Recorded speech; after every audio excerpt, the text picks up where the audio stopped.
Hello, and welcome to How to Draw the Egyptian Figure with Mr. Field. So, whenever we want to draw figures, we always want to start off with basic shapes. By using basic shapes, we can get the rough outline, the rough shape, the rough form down before we get into any of the details. So I'm always starting with my head and just using a very light, rough oval to start laying out the shapes.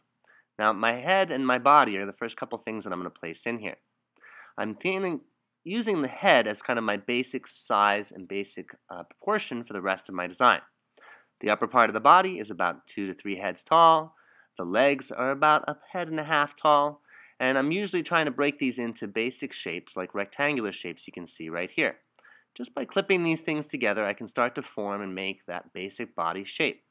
I want to make the arms and legs about the same thickness as my head, maybe a little bit thinner, just to give me that basic structure, and then I'll go back later on and add a lot more of those details to clean it up a lot more to make it a lot better.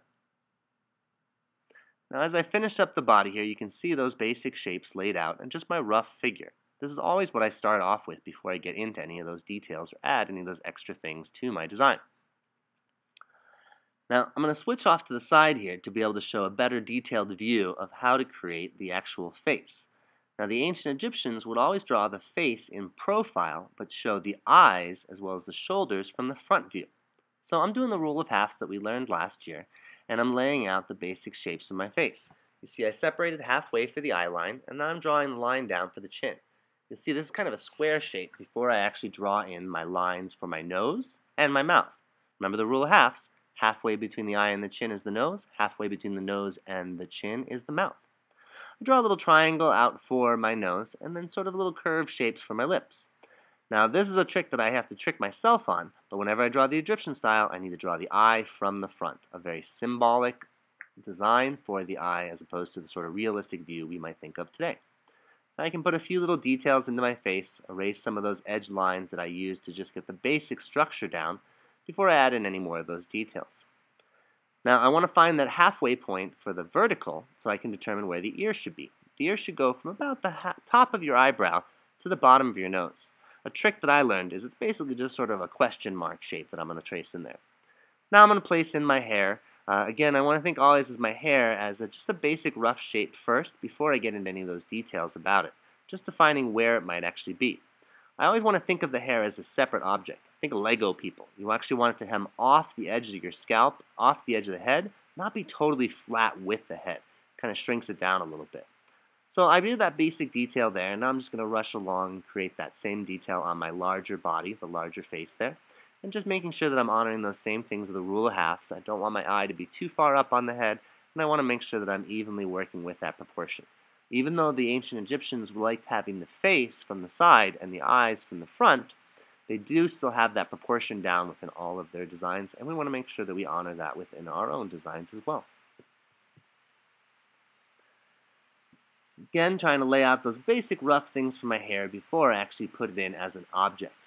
I was having my long hair when I drew this, so I'm drawing myself with that longer bit of hair, making sure that it comes off the shape. Now I can kind of connect and start doing a lot more of the details to the rest of my body. Bringing the neck down, which is a little bit thinner than the size of your head, but not too much thinner. Now the hands, I'm going to draw another little detail to make it easy to kind of see, because I know at this size it's a little bit more difficult to see what the hand has actually done or how I created it. Now when I make the hands, I always start with 2 squares. Key word here is squares, not rectangles, but squares. And I put one square on top of the other square, and then off to the right or the left, depending on which hand, on the bottom square, I'm going to create my thumb. Keeping in mind that my thumb is actually made of 3 components, 3 knuckles. My fingers are as well. So you'll see I actually divide the 2 squares in half, and then half again, separating it into 4 pieces before I actually start drawing my fingers coming up. I like to actually draw them as the 3 individual knuckles that we actually have on our hand, to give me that real nice clear structure, and so I can see it as a realistic hand as opposed to maybe that cartoony version we may see on SpongeBob or something similar.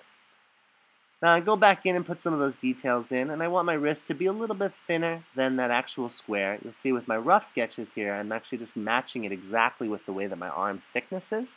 But when I go back and put the details in, I'll actually thin up my forearm a little bit so that I have that change of size and shape and proportion between the arm and the hand. Now, if you want to do a closed hand, you're going to do the same thing, but essentially just with one of those squares, and then just drawing the knuckles onto that side where the knuckles would be, or the fingers would come out. Now, this has a lot of lines in between where my fingers are created, and this is something where just going back with a little bit of eraser or even tracing it in pen and then erasing the pencil that I made will allow me to see those details but lose a lot of the work pencil lines that I have and nicely create that nice clean design. Now, the Egyptians made very simple feet. We don't have to worry too much about incorporating into perspective, but we do need to make sure that we're seeing the feet from the side. So my generic trick on that is just a little right angle triangle that I pull out a little bit longer to include into the toes. Right now you can see I'm kind of thinning up and adding some of the muscles, the details, the aspects of the face and body that are going to make it really stand out and make it look more than just a couple of weird geometric shapes on my paper. And I'm also going back here and you can see going a lot darker. The first couple lines that I created were very light, but now I can actually go back in and darken these up and add some of those details. On my legs, making sure that I show those calves so I can see which way the legs are sort of pointed, even though that my foot sort of reinforces that as well. Now, as I'm getting to these details, I want to start thinking about what I know about the ancient Egyptian clothing and figures. Most men in ancient Egypt would wear a skirt, so I actually want to include that on my design, bringing it up to the waist, and having it come just a bit above my knee. I might pull it a little bit longer, a little bit shorter. Often there was armbands that existed as decorations, and even neck bands. But you may find that your character is going to have no shirt on, or you might want to put a shirt on them. You might want to go to the realm of having them be a warrior, or even using them to be royalty.